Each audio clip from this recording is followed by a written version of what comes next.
Why? Who? What's the end goal? Why do we want children to wake up, go on their phone, and tune into a stream of some geek loser screaming at the top of his voice in public? Who is doing this? Why are we trying to dumb down the population and permanently distract them with absolute garbage? Because I truly believe that is, you talk about God and we talk about faith. To be a disciplined religious person, the word is discipline. It requires discipline. It takes discipline to read the Bible. It's not going to be screaming kids. It's not going to be flashing images. It's not going to be as entertaining as a stream with 30 naked girls. No, you're going to have to sit down, pay attention, read, focus, reflect, try and find the lesson in the parable, get confused, read it again, ask for help. You're going to have to study. That takes discipline. As we're destroying the new generation and removing their ability to focus on anything, removing their ability to be disciplined, you're taking them from God. Most of these children today are so messed up from TikTok, they can't even focus on one page of a book, any book, because all they do is scroll. Have you ever seen someone on TikTok, how fast they change video? Yeah. Their minds are gone. You can't even sit them down and teach them anything. Whose fault is that? Hear me out. Is it the Matrix fault or is it the parents' fault? Well, very interesting. And I do think that parents certainly have a huge part to play. Because before it was the, sorry to interrupt you, but before it was this, right? Before it was the phone, we'll say it was the school system. Yeah. There was two types of parents. The one that dropped off the kids, met the parents, met the teachers, met the principal, saw what's going on, put their toe in the water, felt acclimated to leaving their child there. Yep. And the other one was like, see you later. Bye, yeah. Yeah. True. So is this just a different version of where we've been? Is there a matrix or is there just laziness? I don't think there's necessarily a matrix, but then you have to look yourself and ask the question. If a government's going to come along and say to a social media company, your social media product is designed to get people addicted, and as a responsible company, not responsible, competitive company, you're developing your product to be as ruthless as possible, because that's what you're going to do. Yeah. But we don't want you to say X, Y, and Z. You're not allowed to promote racism. You're not allowed to promote hate speech. You're not allowed to promote misogyny. We do want you to promote transgender ideals. And we do want you to promote gender fluidity. We do want you to promote whatever else. And never have a conversation about the fact that maybe we want you to promote discipline and hard work and these other things as opposed to being a clown. Why? Because they are using these machines to promote garbage. Why don't they use it to promote anything constructive? So check this out. We're in the land of the free. You don't agree with this. Of course not. But let's debate about this. Yeah. Is it free, so free, that it's giving the will to anybody to do what they want, and this is what the mass wants to do with it? First things first. No country on earth is free. Not one. Next, which country has the most people in prison currently? America. Which country has the highest percentage of its population in prison in history? America. Which country has the most laws? I don't know that one. America. Oh. So when you talk about the land of the free, what they're actually saying is, we've built a society based on freedom. Of course there is no freedom, because true freedom is anarchy. So I'm not even advocating for it. But that's what I'm saying. Do you think it turned that way because of that? No. But here's the psyop. Yeah. Every single country has its own version of their restrictions and rules. When I go to the UAE, I feel very free because I can say anything I want. I don't want to say the things that would land me in jail. If I insulted Islam or insulted the leaders of Dubai in Dubai, I'd go to jail. Yeah. But I don't want to. It doesn't cross my mind. So I speak and feel free. In America, if you go to America and you talk pro-LGBT, pro-agenda, pro-democrat, pro all these things, you think you're in a free country because you're saying all the things you're allowed to say. If you start saying the things you're not allowed to say, you'll learn that it's no more free than Saudi. It's just there's a different set of rules of what you're allowed to say. So what we have, please let me make this point pertinently clear. Your ability to speak freely is directly correlated to your insignificance. When nobody listens to you, you can say what you want. If you get a platform and start talking, you will learn very quickly how you're not allowed to say what you want because people are listening. You're free to talk in an empty room. You're not free to talk to millions of people who are paying attention to you. So what we have now in the West is a society which is only linked and only bound by this false idea of freedom. Because we don't no longer believe in a flag. You look at Russia. All Russians respect Russia. They all respect the Russian flag. They respect the Russian identity. You can be Christian, you can be Muslim, but we are Russians. And when they're attacked externally, they unify as a Russian people. America doesn't have that. Half America hates the flag. They've turned the colors against each other. They've turned the religions against each other. They've turned the political parties against each other. Nothing unifies. When a house is divided, it falls. Yeah, house is divided, it falls. Nothing unifies America besides the illusion of freedom. So, when you have the most controlled nation on earth with the most laws and the most people in jail, and the only thing that's preventing absolute anarchy and unifying the people is the illusion of freedom, how do you do that? What you do is you make sure that nobody's free to do anything important, like speak about important issues, but you allow people to be free to do dumb shit. So you allow them to be as free as they want to chop their dick off, change their name, change their pronouns, and be clowns. So then you could say, well, we're a free nation. Look how stupid this idiot gets to act. And you sit and say, well, I don't want to do that. I want to talk about the educational system, and I have a large podcast and everyone's listening to me. Delete him, ban him. Whoa, whoa, whoa, whoa. First Amendment. No, ban him. Oh, he's still talking. Oh, there's demonstrations, jail. Well, I thought we were in a free country. Oh, you are free. You can chop your dick off. But I don't want to do that. So the whole thing is a scam. And only the Western countries even promote this idea of freedom. And it's a scam freedom, as I've just described, whereas other nations don't do that. Saudi Arabia will not say, we are a free country. They will say, we are God-fearing. We're an Islamic country. We don't care about freedom. We care about worshiping God and living true to God. Now, I actually, as a person, like the rules I understand. Even if I were to play a game I don't particularly like, right? Even if I was in a situation, even if I don't like the rules of life. Let's say you made me move to some random country, Kuala Lumpur. I don't know the rules of Kuala Lumpur, but I have to move there. I don't even know what that is. Yeah, but I have to move there and you give me the set of rules and I read them. I'll respect that. What I don't respect is going to a country and reading the rules. First Amendment, freedom. I'm like, oh, cool.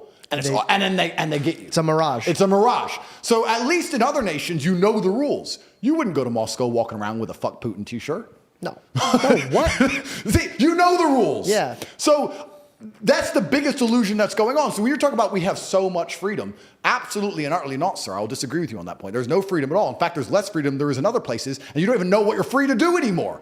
Depending, you can riot if you're BLM, but if you're the Republicans and you riot, ooh, jail. Well, I thought we could peacefully demonstrate. I thought we could demonstrate. I thought we could protest. It's a democratic country, right? No, you can't protest anymore. There's protests in France. They're all getting locked up. It's all a mirage. It's all garbage. What is now unifying the West? Because we don't even have God anymore. And this is one of the things that's interesting when you talk about Christian versus Islam. Ironic how everything started coming about when we did take God out of it. Completely. But now we have Christian nations. And they don't feel Christian to me. They don't look Christian. I mean, I could walk around with a fuck Jesus t-shirt in a Christian nation. I wouldn't do the same thing with in an Islamic nation with the Islamic prophet. You know, I respect. I wouldn't do it with an Islamic prophet in a Christian nation. You're still toast. Yeah. So they won't put up with it. They won't put up with it. So that's the thing that's so interesting when you start to analyze people who are atheistic and go, God's stupid. You don't need God. They're not even smart enough to look at the big picture and realize without God, there's nothing. Yeah. You have nothing but anarchy and chaos. And I tell you, when 10 armed men turn up at your house and start raping your wife and putting a gun to your head, you'll wish God was there. You'll be praying then, Mr. Atheist, Mr. fucking tough guy. Then you'll start talking about God. And it could have been prevented in the first place if society was preserved, if there weren't dickhead atheists like you talking godlessly. That's what these clowns don't even understand. Without God, there's nothing. It's all a joke. It's perfect that you say that because every man knows God when he's at his lowest place. Oh, they were praying on that submarine. Woo! They got the candles out.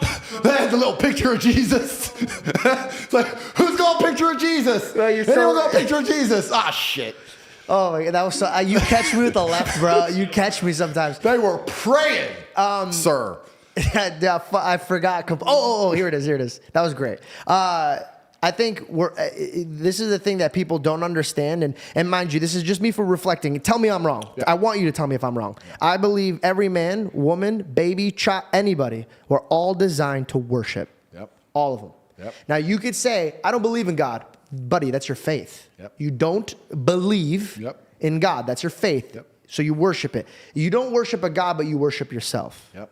And I think that's why they feel the weight of the world on them, because God's like, all right, you don't want me to have it in my hands? Have it in yours. Yeah, good luck. Yeah, and it comes crumbling down. And then you start realizing that even your family could get evil. Yep. And then you could get evil. And your loved one could get evil. But then when you have boundaries and restrictions and rules, and here's the best part. I think wisdom truly starts and finishes with the fear of God. Absolutely. Same way if you have the fear of your father. You respect your father, right? Absolutely. You fear of disappointing your father. Absolutely. No, and it's so important what you've just said, because it's so profound and people at home need to understand it.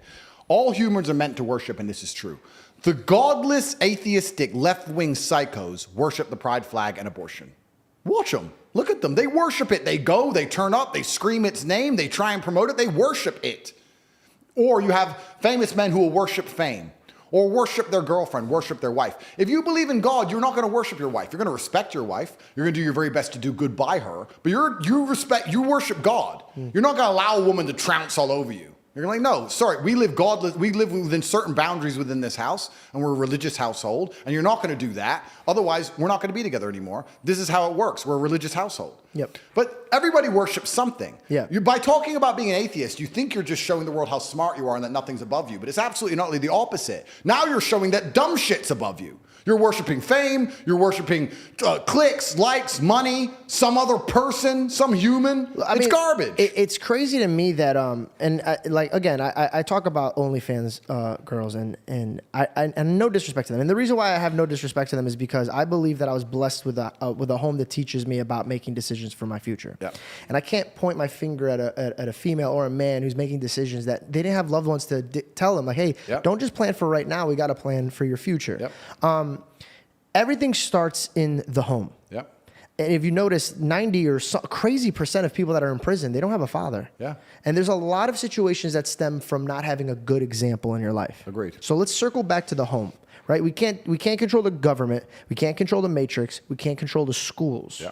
But we can control what goes inside and outside of this home. Yep. And that's a very powerful, powerful, powerful thing that people are not circling around. But only if the man is the man of the house. Yes. Only if he is not feminized. Only if the matrix has not empowered the woman to the point where she thinks she's too good to listen to the man she's supposed to be. What is the foundation of a strong house? Well, it's got to be the man.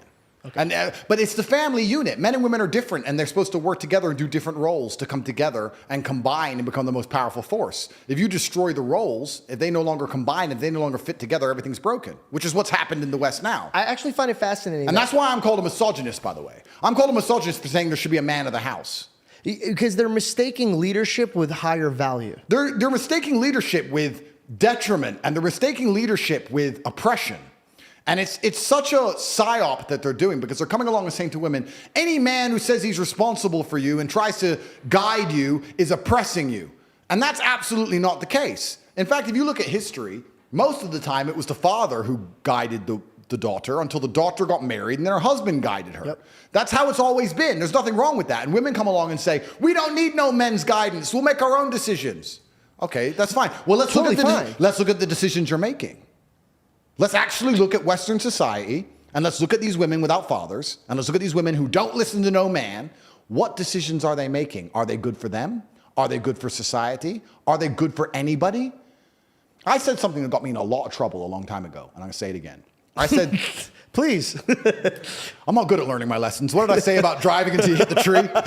What did I say? Okay, go ahead. I said the world would be a much better place if women had to walk around with their body counts on their foreheads. Oh, I remember. You got smoked for this. Everyone lost their minds, but not because they're like, he's a misogynist, because they're too stupid to extrapolate.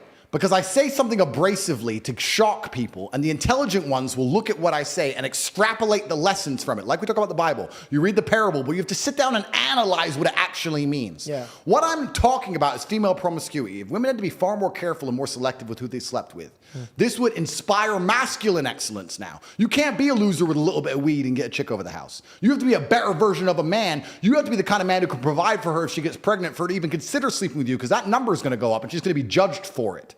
And women don't like being judged. Women are very, very susceptible to societal pressure and peer pressure and judging.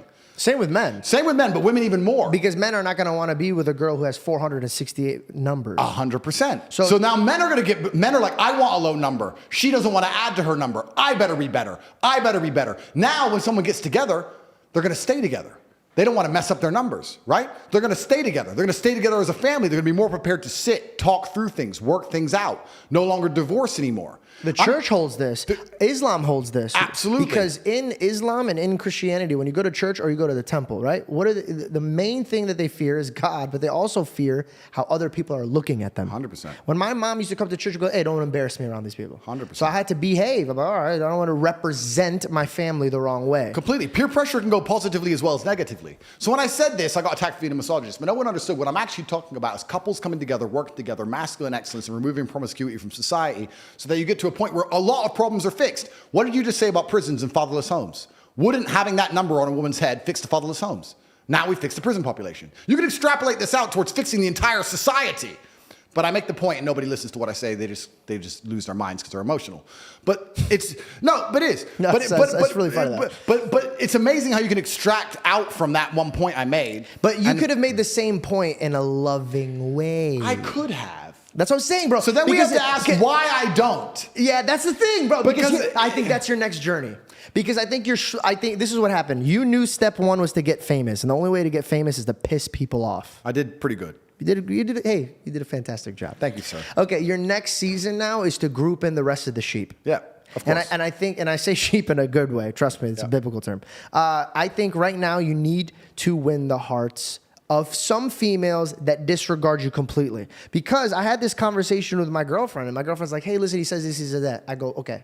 You gotta think about what they're going. So we had to sit down and watch a podcast, and then like, baby's trolling here. Yeah. And she goes, well, I don't understand that he's trolling here. Why would he be trolling here? Why is he talking so serious here? Yeah. But then he's joking around here. Yeah, of course. So I think, honest to God, I really do. I think your next journey is going to even be bigger because now you're going to have to figure out a way to talk to other people without pissing them off. And I can do it. For this episode, I can do it. Explain to me in a way that you get the same result of the numbers thing. It's like school. Without using the numbers thing. What could we do to get women to use their numbers lower without disrespecting them and saying, hey, go outside and put your number up? Of course. And just a point I'll make, I don't think it's disrespectful. I think it was just a thought experiment. But I understand what you're saying. I can say it in a far easier way. Do you know why I'm doing this, by the way? Because I want to vouch for you. And I want to vouch for Trump. And I want to vouch for people that I do believe in. But it's really fucking hard when you're going around saying, these bitches need to have fucking numbers on their head. And I'm like, motherfucker, Tate, stop saying that. You know what I mean? Like, I'm trying to vouch for you. So if I have to come out here and literally come out here, fly out here, 16 hours, I want to sit here and say, dude, I am with you. Yeah, but I'm trying to be with you, waiving my morals and my integrity. I'm trying to bring in even the people that we think are stupid, they're still worth saving. Oh, completely understand. And I'm also very prepared and aware that I can say things in a far nicer way.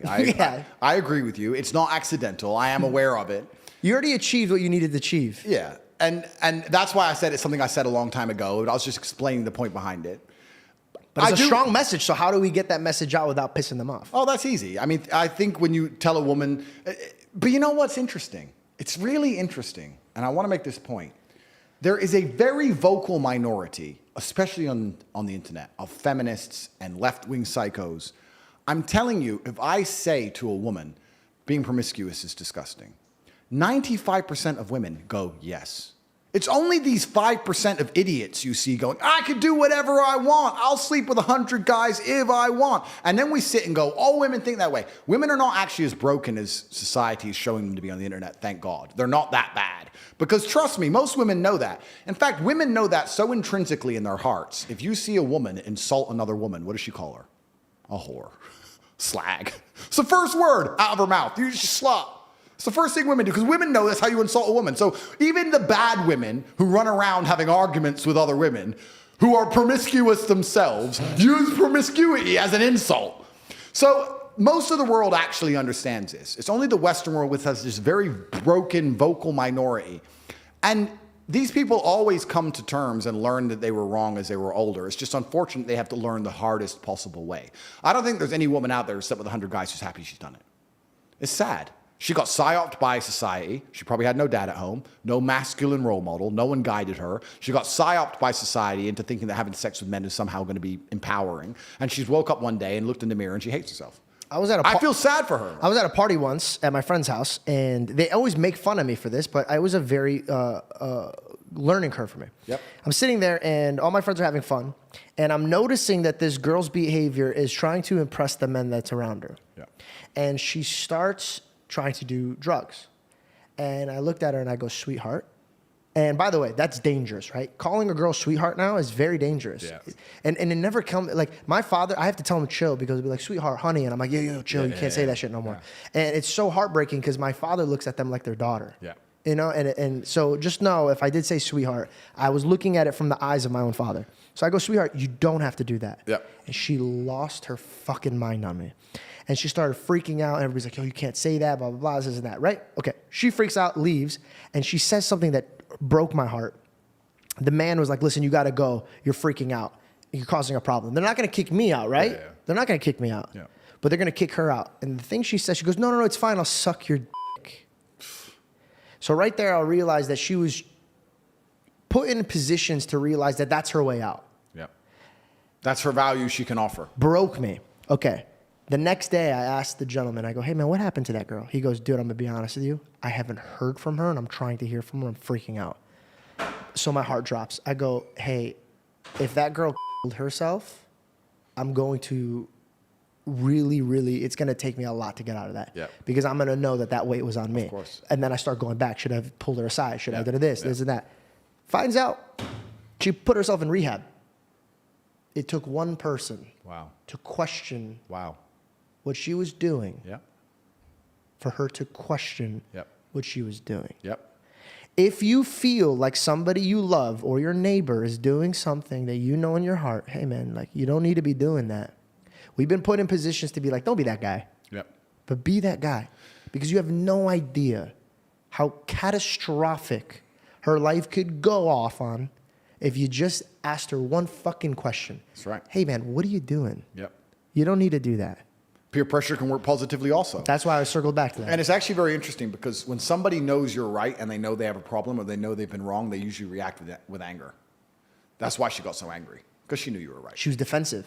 I realized that the worst women parts do of that me, the most. I do that the most. And by the way, I'm a very feminine guy. I know that. I grew up with like a sister. I had a lot of girls around me. During COVID, I was locked up with 6 girls. I thought that was the coolest thing in the world. Turns out, so sensitive afterwards. Everything was hurting my feelings. Everything. You hang out with, bro. You know how many times I'd be like, how dare you? And then I was like, all right, I need to chill the fuck out. You know what I mean? Like I always wanted to conversate about shit. Like, how do you fucking feel about And like, I realized maybe his feelings don't matter. And I need to move the fuck on. But I found that really funny. Okay, so we circle back to the leader of the house. Okay, what else is the foundation of a good home? How can a man who doesn't have a father, who's made mistakes, who hears your voices, now you move the anger, can now properly understand the language of love, that you're coming from a loving place. He understands. What's his first step? Well, I believe in actionables. In fact, actionables is probably the word I type the most on my phone. Actionable? Yeah. Maybe if I press A, actionable comes up. Because when someone tells me anything, my answer is actionable. So if they come along and they say, Andrew, the Matrix is attacking you. They're deciding they're going to print a new story saying you've done X, Y, Z, and you're going to be accused of X, Y, Z, da-da-da. I don't like, oh my God, that's terrible. Why would they do that? Da-da. Pointless. Completely actionable. What do we do about it? What can we do about it? If nothing can be done, then let's just put it in the this is going to happen bank and let's consider it for future moves and let's stop talking about it. If something can be done, what can be done? Who's going to do it? How long is it going to take? All I care about is actionables. So when I talk to people at home and I have all these young guys, I get thousands of emails a day, thousands of DMs a day. People go to my website, cobratate.com, they message the live chat all day, every day looking for help. How do I sit and try and explain the very nuanced and complicated subjects of life and masculinity to 16-year-olds who I've never met in a nation that might be completely different to mine geographically, politically, and socially? And I believe you do that by giving them actionables, giving them things you can do. So I sit here and I say, and when I preach the things I preach, I want people to understand why I've chosen them. I don't think anyone's life will get worse if they train hard and get stronger. I don't see how your life can detriment from that. Maybe you could find some extreme scenario, but as a general rule to everybody, go gym, you're a weakling, go get strong. Yes. I think that's a good general point. Same thing So with first is to fix your temple. first point, absolutely. The first point is to improve your body. It's the first thing you can do. So when you're asking me, the man who has no father and he wants to live a good, righteous life inside of his home, I don't know all of his background. I don't know his capabilities. I don't know his mental state. I don't know where he lives. I don't know anything. But I know that if he gets stronger, he'll stand a better chance of doing it. Because you also learn mental discipline by doing that, which is also a good thing to learn. When I teach people saying, listen, you need to go become as rich as possible, the reason I'm doing that is not just so that you make money, which is the time and energy of other people. It's also all the lessons you'll learn along the way. You're going to learn how to manage people, manage staff, manage stress. You're going to learn how to talk confidently and go to meetings. You're going to learn how to be organized and on time. You're going to learn how to be punctual. You'll learn a bunch of things if you learn how to make money. So I say you need to go get as much money as possible and become as strong as possible. Because I believe if you do those two things and start to succeed in them, you can extrapolate and take all of the lessons from those two things and apply it to anything, including a relationship. It takes discipline for a relationship. It takes commitment for a relationship. It takes People get lazy when they get in a relationship. Absolutely. So if you're a disciplined person who always goes to the gym, if you're good at managing stress and controlling your temper from high pressure business meetings, both of those things will apply to your relationship and make you better at running a household. 100%. So that's why I teach the two things I core teach. In fact, I teach three things, but I teach. Well, even the body, just to circle back, you have muscles. I can see that. Did you ever feel pain from growing those muscles? Absolutely, yeah, it hurts. So that's also a factor of it, and I agree with you. I think a lot of people that feel like that once they take themselves from I feel like shit to like, oh, I feel fucking great, they realize they could put that energy other places. Yep. So I agree with you. Yep. And the third thing I teach, which I think is extremely important and lacking in the world today, is brotherhood. I think that men have always kept men accountable. You just talked about living in a house with 6 women and how it changed you. Imagine you lived with 6 warriors. Destroyed me. Imagine you lived with 6 men who were training for UFC fights.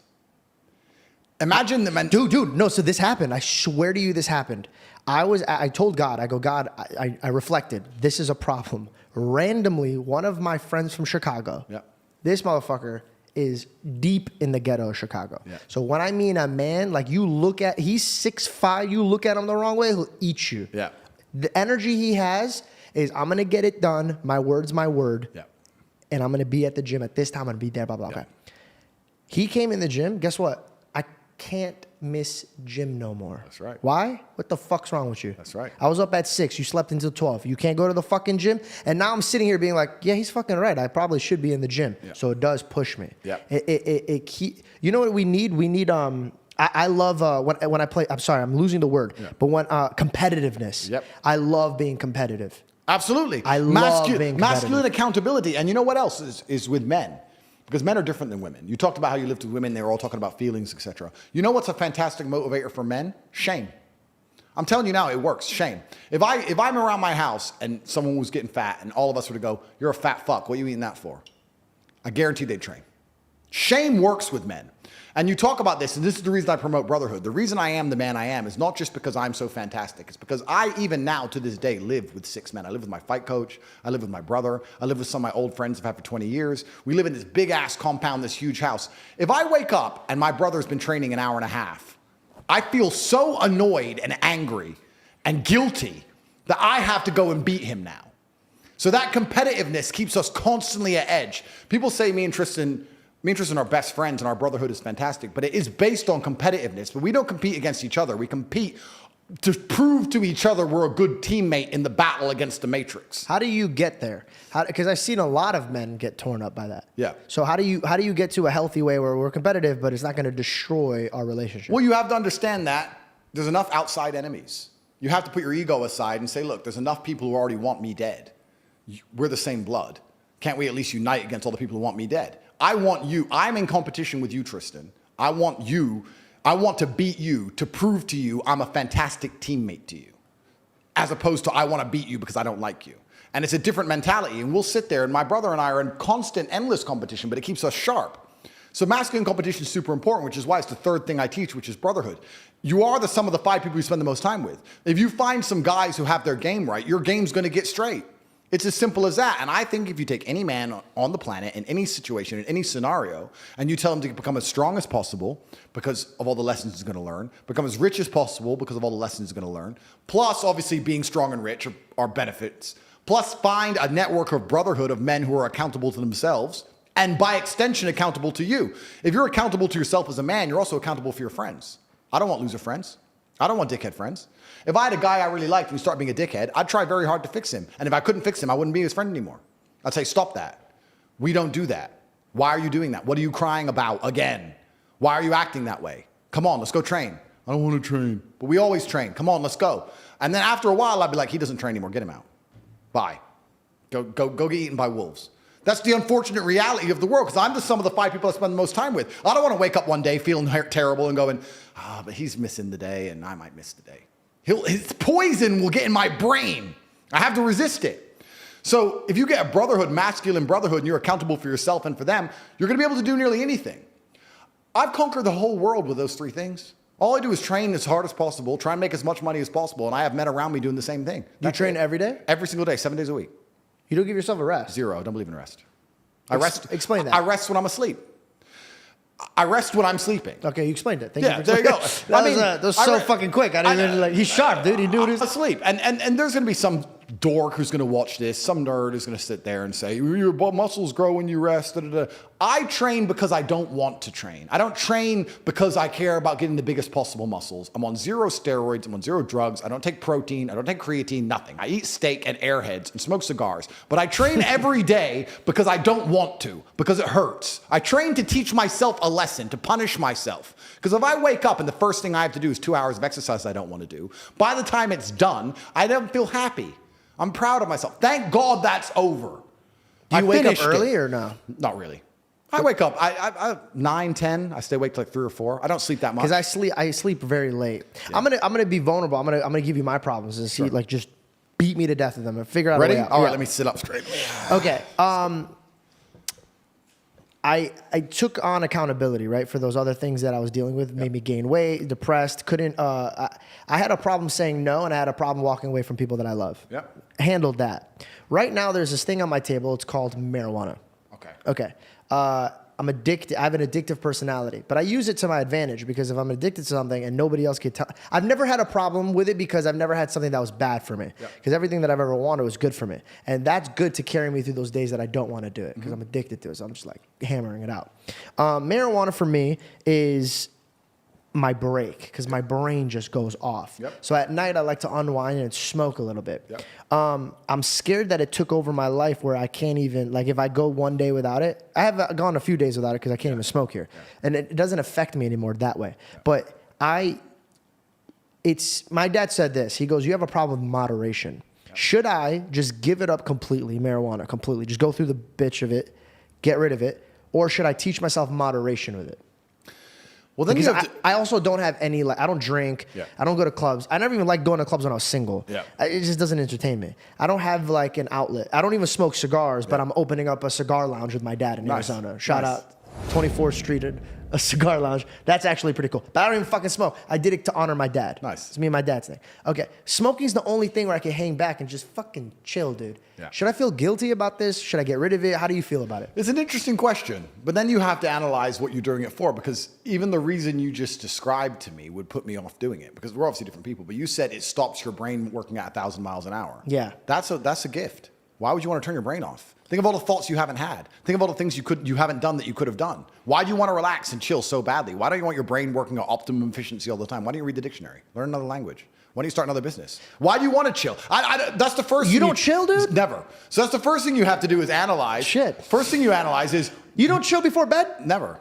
What do you do before bed? I'm working to the second I fall asleep. No shot. No, I'm like one of those toddlers who falls asleep halfway through. I don't think, oh, it's late, I better sleep. No, if I'm awake until I'm like, I really can't stay awake, and then I'll fall asleep. And a cigar doesn't affect you that way. No, I can smoke to the second I go to bed, and I'm just instantly out. I mean, I don't smoke cigars. I actually smoke cigars because nicotine is good for your testosterone level, and I do not take steroids. That's why I smoke. Nicotine's good for your testosterone? Correct. That's why I smoke a lot of cigars. So I smoke a lot of cigars and do a lot of cardio so that my lungs are fine. Why don't you do steroids?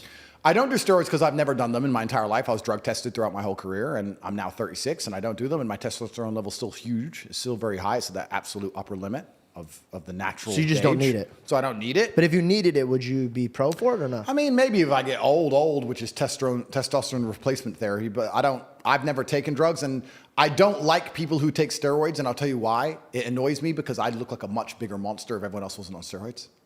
It'd be cooler. It pisses me off. I've done it the hard way, and they're all just juicing. So I don't take steroids. But you've never smoked weed? No, never tried a drug in my life. And is that because you're scared of it because you have an addictive personality, or like is it because you? If I try cocaine and I don't like it, I'll regret trying it. If I try cocaine and I do like it, I'll start doing cocaine and I'll regret trying it. Damn. So why? My man reflected on that. So why do cocaine? So never tried cocaine. I've never tried weed. Never tried a pill. Never tried ecstasy. Never taken a steroid. I've never tried anything besides nothing. I'm drinking alcohol and I smoke cigars. That's it. But so your alcohol is like my marijuana then? I quit alcohol a year and a half ago. So well, then what the fuck? I haven't. How would you even bring it up? I got so excited. I used to drink alcohol, and I haven't drinking alcohol. When did you drink though? When you're unwinding? No, I used to drink because a year and a half ago I quit alcohol cold turkey, instantly. Were you like a drunk, or were you just absolutely no? I was extremely effective. It was at the time when I was most famous. I was doing Nelk Boys. I was drinking alcohol when I had all those things on TikTok. When I first blew up, everything. I used to drink alcohol all the time, and I used to probably drink every day. Because I have a lot of money and I have a fun life, and we jump on the jet and we drink vodka and we get off and we all these girls, we go to the club and we drink vodka. You just drink. I never had a problem with it, never suffered with it, never got out of shape from it. It was fine.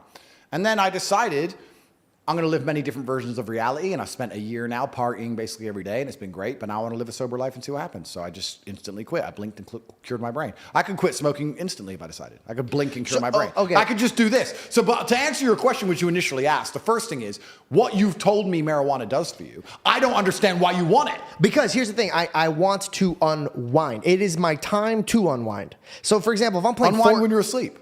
But I'm playing Fortnite. What the fuck do I need my brain for to Fortnite? Win! To win! It's a battle! You have to destroy your enemies! What do you mean to sit there and just lose? Do you play video games yet or no? Sometimes when I was on house arrest, I started playing Super Smash Brothers. What about Fortnite? No, I don't play Fortnite, no. Okay, would you ever drop in with me? Only if if I start playing Fortnite and I lose, I'm going to end up being the best Fortnite player on the planet. And I've got more because I can't take the L. And I've got more constructive things to do with my time. Just drop in once with me, bro. No, I can't do it. We'll play Super Smash Brothers. I'll get Kirby and I'll beat your ass. I don't know what Super Smash Bros. I'm not That old. little piece of gum is going to mess you up. It's like an airhead. Just fear this picture because it's coming for you. What is a gum?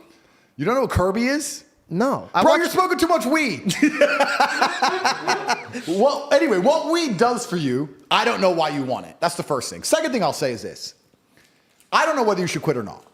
I appreciate you being honest. I don't. But the fact that you struggle to understand whether you could or not, I believe is a problem. So for me, right, should I quit cigars? Well, I don't think so. Maybe I should, maybe I shouldn't, whatever.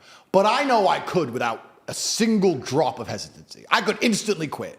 So you should know. I forgot to mention one important thing. Sure. When I was in high school, never touched it because I was trying to get to where I was. Yeah. High school, I'm in college. I don't know how you like this. What do you mean, bro? I'm so glad I don't like it because it's not, fuck that brand deal. Oh, God, it's so much like a... Taste, flavor, brilliance, Sure. excitement, I want this out of my mouth. E numbers. College, I never had the party theme. I never did none of that shit. I feel like right now in my life, I have no kids. I don't have like certain things where I need my brain to be on 24/7. I know when I have kids, there's no shot I'm gonna be able to do that. Yeah. I see a good window of opportunity, and I'm just scared that one day when I'm like waking up at 3 o'clock in the morning because I have kids or like all this shit, I'll be like, I should have enjoyed my time where I was like less responsibility. Yep. This is why I smoke now, because I know there's going to be a time as soon as my mind goes there, I'm going to be able to walk away. And I've also, in the past few years, I'll give myself 60 to 90 days off to make sure I'm not addicted to it. So I've already trained my body to like. So could you quit now instantly if you decided to? 100%. I've done it many times. Okay. Well, then you don't have that big of a problem. So if you could quit, then it doesn't matter. But if you were to sit and go, I don't know if I could quit, then you'd have to quit. Okay, now I have the most important question of the day. Sure. How do you feel about bottom G? Because dude, if you got up and danced like that, man, I think everybody would just agree with you. I think that's what would happen. I think everybody in the world would be like, you know what? We need to fucking listen to this man. Yeah. Look at his hips. Yeah. Have you ever looked in the mirror and brushed your teeth and been like, and just try to dance like him ever? Be honest. No, I've seen a couple of his videos, and are you offended, or are you just like, it doesn't make you laugh? What is it like? I mean, he's made a brand off of my brand.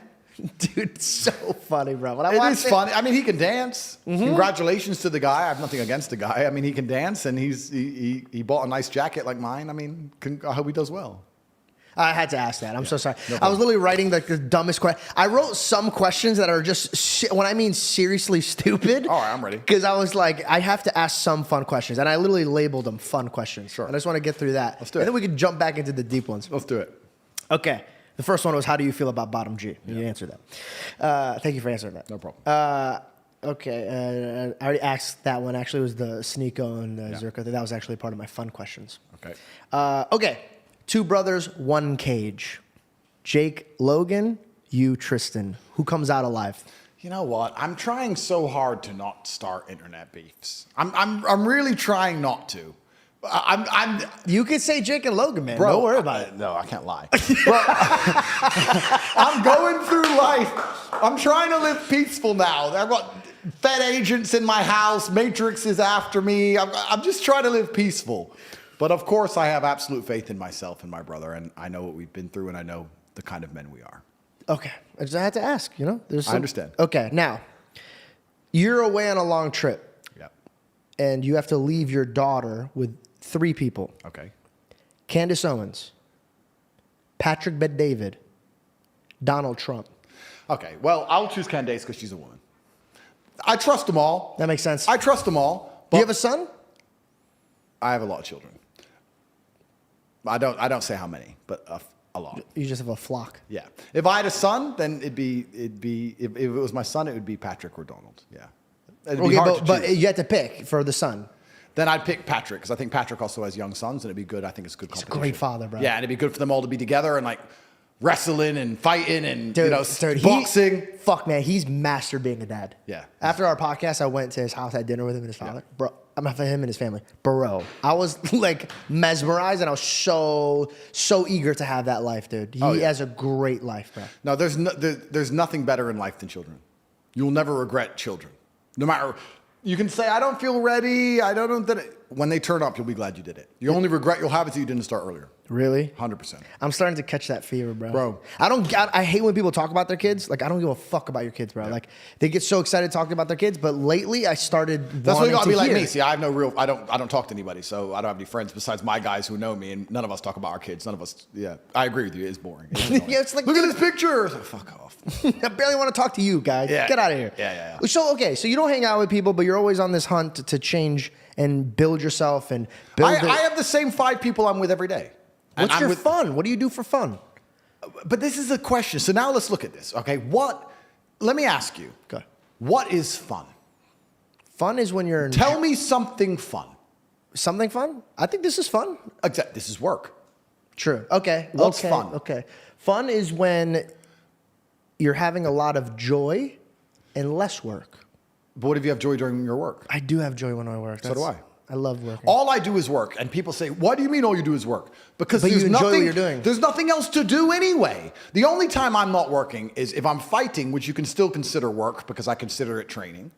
Or sometimes I'll drive one of my 53 cars in a circle. I'll go out racing around the mountains in a Ferrari, but I'll film it all and it'll end up being on the internet, so it'll end up being work. Yeah. So what do I do that's not work that I enjoy? I mean, I look at people who are having fun, and those are the people who I don't believe are chasing pride or chasing happiness, and I feel like they're wasting their lives. Trying to have fun, trying to be happy is the biggest waste of life. You know what I saw the other day? It's remarkable. You're not going to believe this. I saw thousands of people take drugs and stand close to each other in a big sweaty pit, like a bunch of peasants, and jump up and down listening to a song they could listen to on YouTube for free. And they paid money to do it. It was called a festival, and it was disgusting. And I see these humans stand there. I'm like, what the fuck? No wonder you're fucking broke. You're an idiot. You're dumb as fuck. You're a moron. Like, festivals are crap. Concerts are crap. Clubs are crap. What's fun? Nothing's fun. The only thing that's fun is masculine achievement and being respected for being monumentally successful and competent and crushing your enemies with your brutal brilliance. Turning up and saying, I'm going to make more money than all of you. I'm going to be more famous than all of you. I'm the best. Watch me. And winning. That is fun. And then technically that's video games, but you're doing it in real life. I'm doing it in real life. I have no time for games. House arrest, we found a few hours. Now I'm back out here in the real world. Everyone must pay the price. But even then, the only things that I find fun now, the only thing I do for fun is, okay, I'll take my SF90 around a circle. That's a $700,000 car. My fun's expensive. I need a lot of money to even find anything I find remotely entertaining. a beautiful friend of mine, she's in Bali, and she's like, I can't wait till we're free. We're going to go to Bali, look at this villa. Da, da, da. I'm like, if I went to that villa, do you know what I would do? I was like, what are you doing there? She's like, oh, I'm doing yoga, and I had breakfast, and then I'm looking at the forest, and we're going to go see the monkeys. Da, da. So if I went to Bali, do you know what I'd do? I'd sit on my laptop. I would turn up at the villa and go, which room's mine? Okay, laptop. Coffee, please.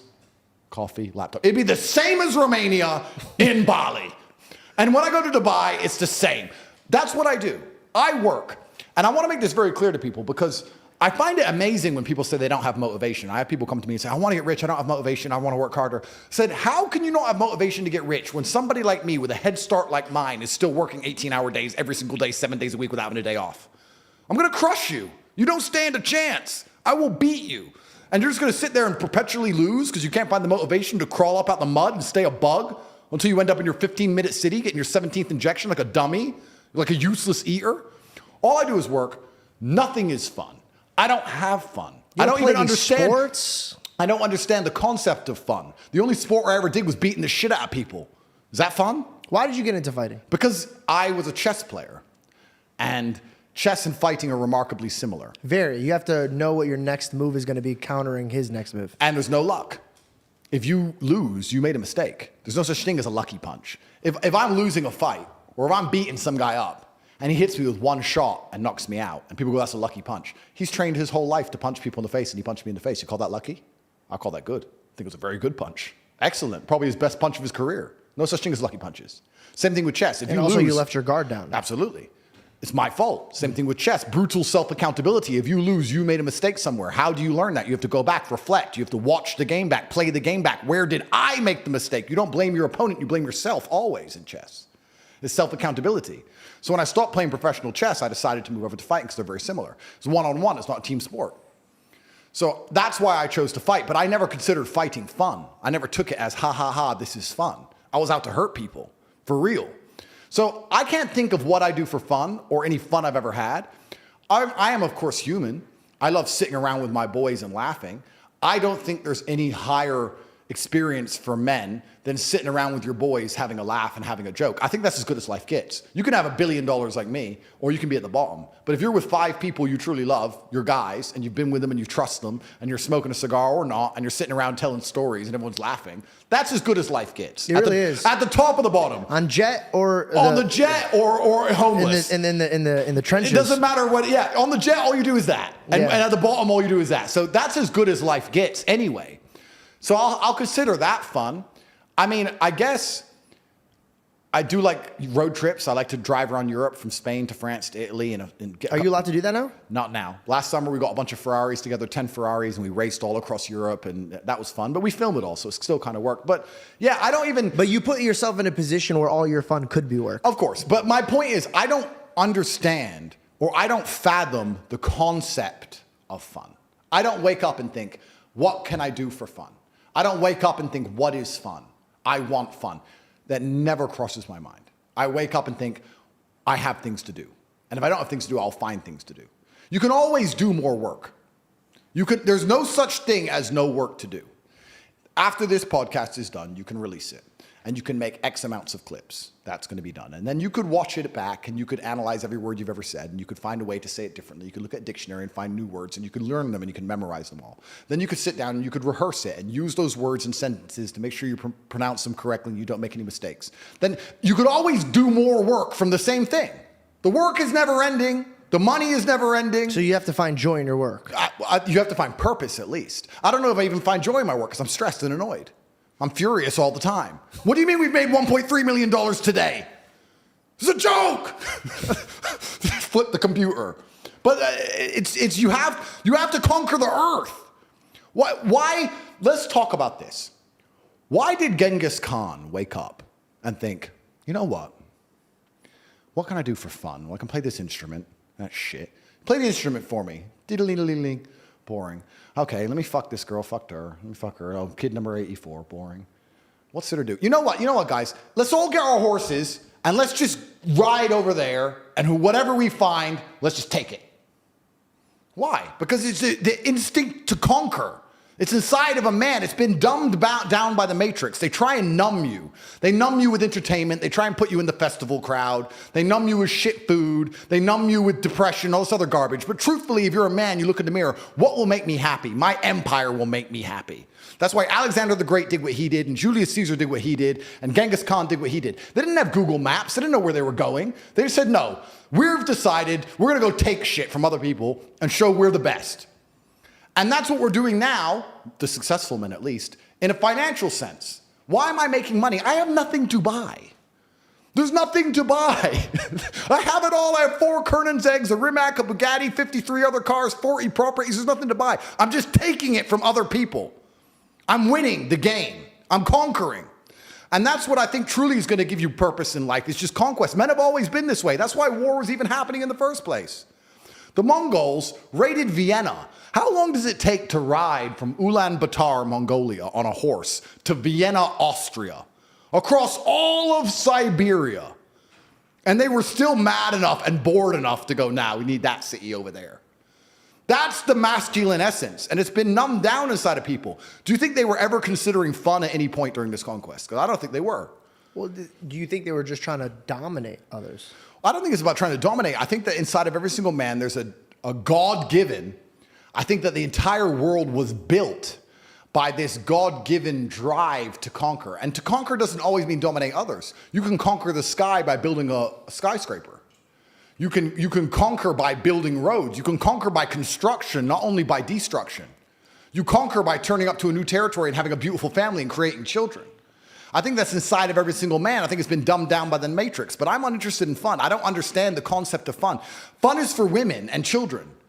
All the women around me have fun.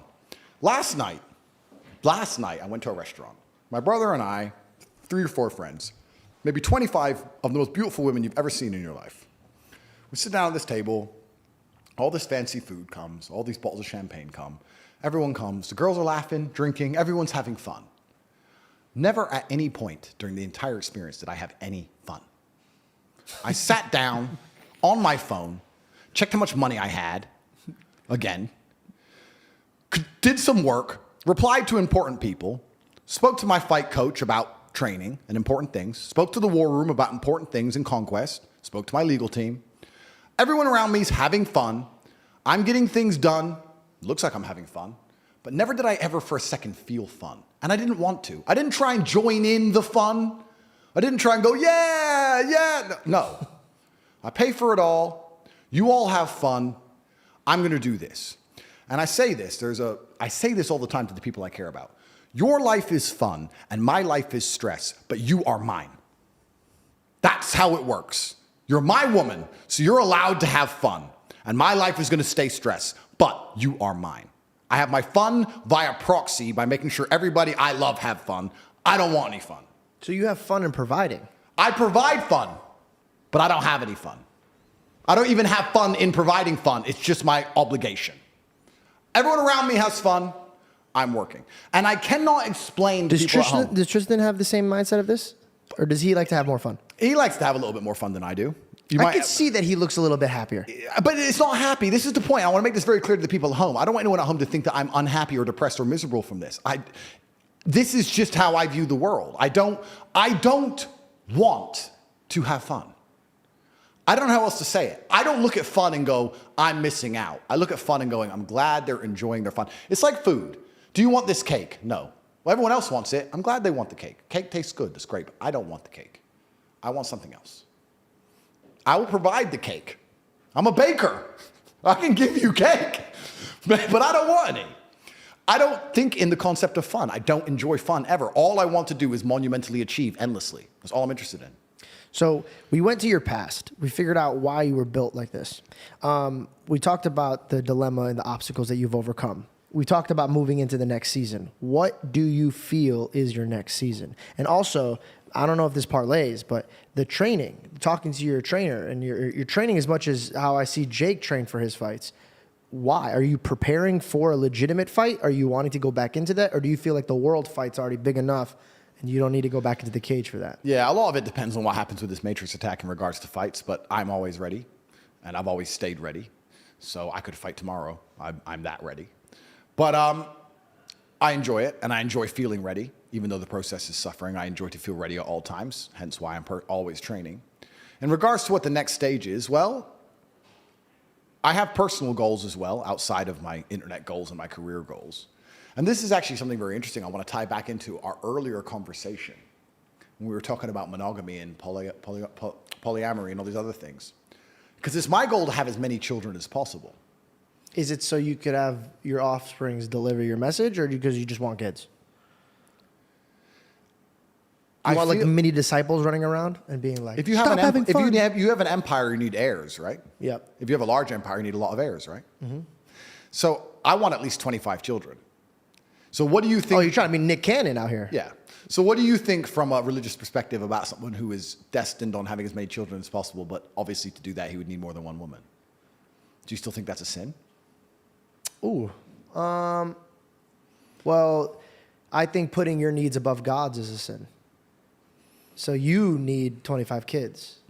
It's interesting. Is it my needs? Is it selfishness? Well, you just said, you were like, well, God, is it? You knew that it was be against God because God just wants you to have one woman. Perfect. To be honest with you, I've never read the Bible cover to cover, so I don't know if it is. Spoiler alert, one man, one woman. Yeah.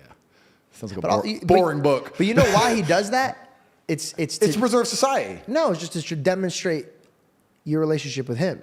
Because once you stop, okay, think about this, right? Yep. You love a woman, yep, and you provide a family, yep, a covenant, yep, a kingdom. But then you get to the point where you're like, I need more. This is what Adam did with God. I need more. Don't you feel like, let me ask the question from another way. Don't you think the good people and the intelligent people of Earth need to be having kids at least at the same rate as the idiots? I mean, we have a population. No, it's a great question. It's a great question. And we can also look at this. We can take it away from the religious argument and look at it another way. We have a serious population crisis in the West. If you want to, I don't know if you know about this, but there's a huge demographic collapse incoming. And the reason we have these massive numbers of immigration and the reason our cultures are collapsing is because we no longer reproduce at the basic rate of sustaining a population. Mm-hmm. So 2 people are supposed to have 3.7 kids on average for the population to increase. Mm. But how many people do you know with 4 children? Very rare. None. So 2 people have 1 kid, population goes down. 2 people have 2 kids, population still goes down because people die. People die in car crashes, these kinds of things. So we have huge problems from a socioeconomic point of view because you now have people living longer because of medicine. They have longer pensions, longer retirements. They need to be paid for. You're supposed to have a huge tax base of young people working. We don't have anyone having enough children to sustain the tax base. So what the people in charge of the world are doing is saying, okay, well then we need to import third worlders to sustain this entire pyramid scheme we have, this Ponzi scheme of you working your ass off so you can retire later. We need to import third worlders who are going to work for pennies and they'll pay taxes so we can sustain it. But that's why all the cultures are collapsing. So you look at this, very interesting. A Christian country is now being invaded by Muslims and third worlders, and you're losing your Christian identity because you don't have enough children to sustain the population. Yeah. Because you're only allowed 1 woman. Got it. So this is an interesting point. Whereas a Muslim man can have 4 wives and 16 kids and just pump them out, and they can survive and protect their identity and their culture and their religion. So it's actually very interesting. And before I let you answer, only 1 country solved this: Hungary. Hungary is a Christian nation, and Viktor Orban is one of the smartest world leaders on the planet. He abolished income tax for any family that has more than 4 children. And he's fixed the population crisis, and the population is increasing because people are getting married and having kids. Hungary's fixed it. No other nation has fixed it because you can't even afford to have 4 or 5 children because they're decimating you and destroying the currency, and they're just doing all this matrix propaganda on purpose anyway.